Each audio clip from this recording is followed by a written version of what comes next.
Donald Trump notices a struggling guard. His next move stuns the entire nation. Night after night, in his dark blue uniform, Jake Thompson stood motionless in front of the towering government building. As a security guard, and once a soldier, he had left the battlefield behind, yet discipline and duty still ran through his veins. While powerful figures passed him by, he remained unseen, a mere shadow in the background, unnoticed and unacknowledged. But everything changed one fateful night when Donald Trump arrived. Their first interaction was nothing more than a simple nod, but what happened afterward would transform Jake's life in a way he never saw coming.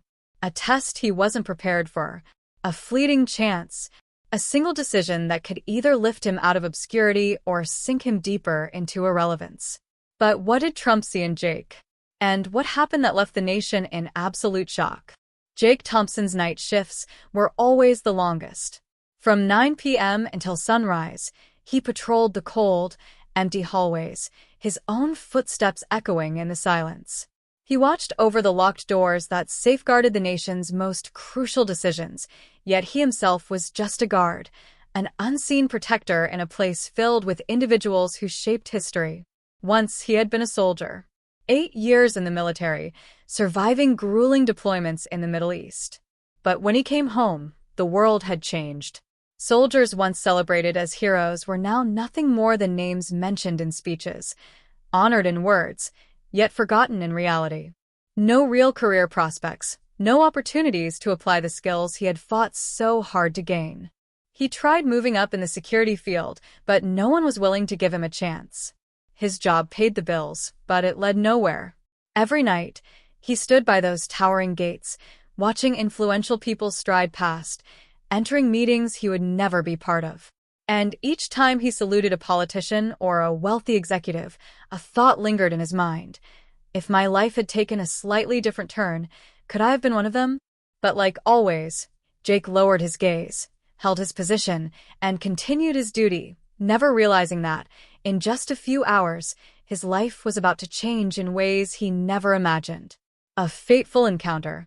As midnight struck, a convoy of sleek black vehicles rolled into the courtyard, headlights slicing through the darkness, reflecting off the glass windows. Jake knew instantly who was arriving. This man had been here many times before, but never, not even once, had he acknowledged Jake's presence. Then, Donald Trump stepped out of the car. But this time, something was different. The car door swung open, and within moments, Secret Service agents spread out, forming a protective barrier. Trump, dressed in a sharp black suit, exuded confidence, an aura Jake had seen before, but tonight, it carried a different weight. Jake remained in position as he always did, standing tall as the high-profile figure approached the entrance. But then, Trump stopped. And this time, he turned, looking directly at Jake. "How's your night going, officer?" For a split second, Jake hesitated. In all the years he had worked here, no one of Trump's stature had ever asked him that. He was used to being invisible, an unnoticed presence in their world. But quickly, he regained his composure. "All good, sir." Trump nodded, but didn't walk away. Instead, he studied Jake, his gaze sharp, not just a glance out of politeness, but something deeper, as if he saw something in Jake that even Jake himself hadn't realized. "You served in the military, didn't you?" Jake's heart skipped a beat. There were no visible signs of his past, no medals, no insignia, yet Trump had noticed. Perhaps it was his posture, the squared shoulders, the disciplined stance. "Yes, sir."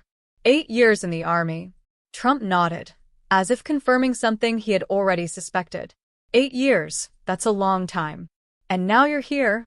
Something in those words struck Jake deep. Trump wasn't belittling him, yet hearing it said out loud, after all he had been through, after all his sacrifices, that he was now just a security guard.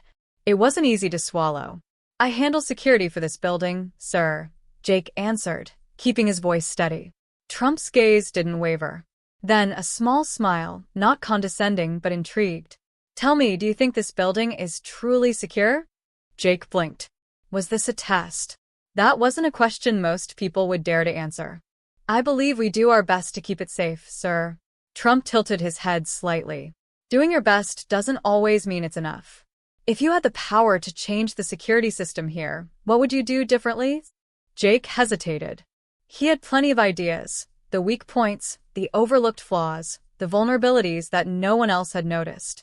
But who was he to suggest changes? Yet, in that moment, the man standing before him wasn't just another powerful figure. He was actually listening. There are a few areas I believe could be improved, sir. Trump gave a knowing nod. Good. I'll be back soon. When I want to hear your thoughts. Jake's breath caught. Did he just hear that correctly? Did Trump actually want his opinion? The thoughts of a nobody security guard? Before Jake could even process what had just happened, Trump had already stepped inside the building, leaving him standing there with a storm of thoughts racing through his mind. Was that just small talk? Or was he serious? For the first time in years, Jake felt something stir inside him. He wasn't invisible anymore. And if this was a real chance, he couldn't afford to let it slip away. The moment of truth. For days, Jake couldn't shake those words. When I come back, I want to hear your thoughts. Was this truly an opportunity, or had Trump simply been making conversation? He had no idea. But one thing was clear, if this moment came again, he needed to be ready. So every night after his shift, he stayed late, quietly analyzing the building's security system. He took note of every flaw, every blind spot, every weakness. He studied modern security technologies, brushing up on advanced threat detection, things he had once been trained in but never had the chance to apply. 3 weeks passed. Then one evening, Trump returned. And just like before, as he walked by, he stopped. I told you to prepare some ideas, didn't I? Jake took a deep breath. Yes, sir. Trump's gaze sharpened. Good. Let's hear them. This was it. Jake laid out everything. The security flaws, the vulnerabilities, and the improvements he believed would make the building safer. He spoke with confidence, his voice steady, his words carefully chosen. There would be no second chances. Trump listened. Behind him, a few Secret Service agents exchanged glances. None of them had expected such an insightful analysis from a security guard. When Jake finished, Trump nodded slowly. I like the way you think. Then, turning to one of his aides, set up a meeting. I want to see what he's capable of. Jake's heart pounded. A meeting? What did that mean? But there was no time to dwell on it. Because that very night something happened. And what unfolded next would change Jake's life forever.